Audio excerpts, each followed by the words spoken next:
make time to do sadhana? Because we're so tied up. We probably stay up a little late completing projects, assignments. Not just the youth, but a lot of the seniors also. They probably stay up till 12 o'clock, 1 o'clock, and then wake up again by 6 o'clock in the morning and rush to their work offices 7, 8 o'clock. I personally leave my house at 7:30, 8 o'clock and reach college by 9. So how do I make time? Not just me, but there are a lot of other individuals who probably have the same question. So how do we deal with this? See, time, the demand of time is very minimal. To be conscious, do you need time? You are anyway walking unconsciously. Can you not walk consciously? Would you walk more efficiently if you walk consciously? Hello? If you drive, if you walk, if you read, if you write, or whatever the hell you do, would you do it better if you were doing it consciously? So in what way does it come in the way of time? Well, there may be some practice to stabilize you. Investment of, let's say, 20-30 minutes a day may be there. You have to make time, because if you make that time, one thing is your own psychological structure gets so organized. I can show you this. Suppose we take a video of you when you think you're working, busy. We've done this to people. How many unnecessary movements you have with your body and how many unnecessary vacillations of mind you have. If you look at it, if these things get little organized, suddenly you would see there's a whole lot of time on your hands. What you can do, let us say in 8 to 10 hours a day, if you follow a simple regimen, which will cost you maybe 30 minutes a day, if you follow a simple regimen like this, the same 8 hours of work you will be easily able to do in 4 to 6 hours. So you gain. And your sleep quota slowly starts… As the system becomes more and more dynamic, the need for sleep will come down, that you will not sleep in the court and let your client hang. It's very important, you know. See, once you take up a certain profession, you must understand the significance of that on other people's lives. Suppose somebody is banking on you and you slept off in the court, the guy may hang. So, it doesn't matter what is the nature of your job, it has a significant contribution, isn't it? Whether you're a lawyer or a doctor or let's say a bus driver, if you are not alert and fully there, would it be a disaster for somebody else?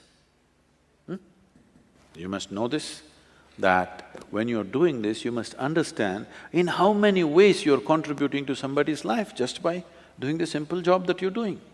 But unfortunately, most people think they're doing it for the money that they get.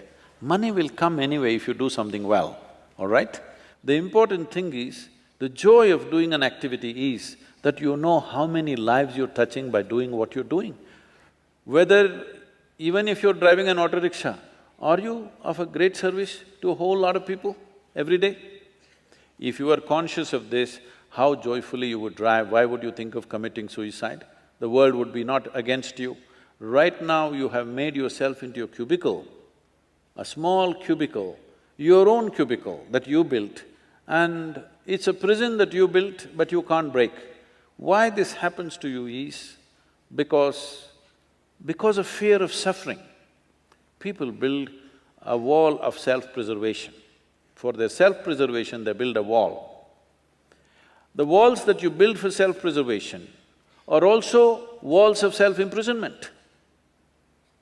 When you think there is a threat, you built a wall around your house.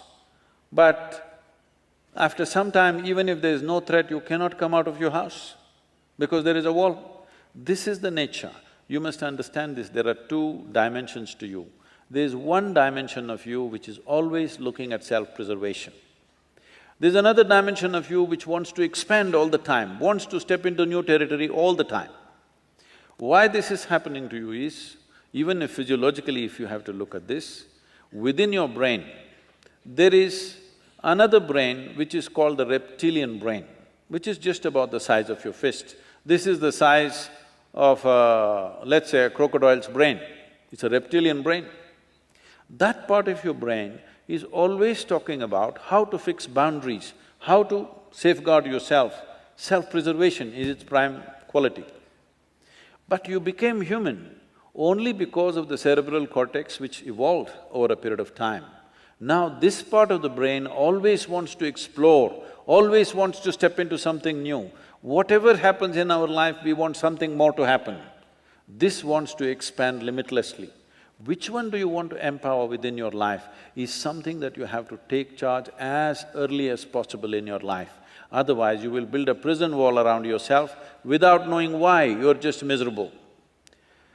Now, you have seen the street dogs all the time going around peeing all over the place? You think he has a urinary tract issue? No, he is building a pee kingdom all the time. He is instinctively geared that he must have a boundary of his own. Always he is trying to set up his boundary. But this is what being human means, that we can consciously break all boundaries and live here. This is what yoga means. That means consciously you obliterated your boundary and you're here as a part of the existence, not against the existence. You must find time.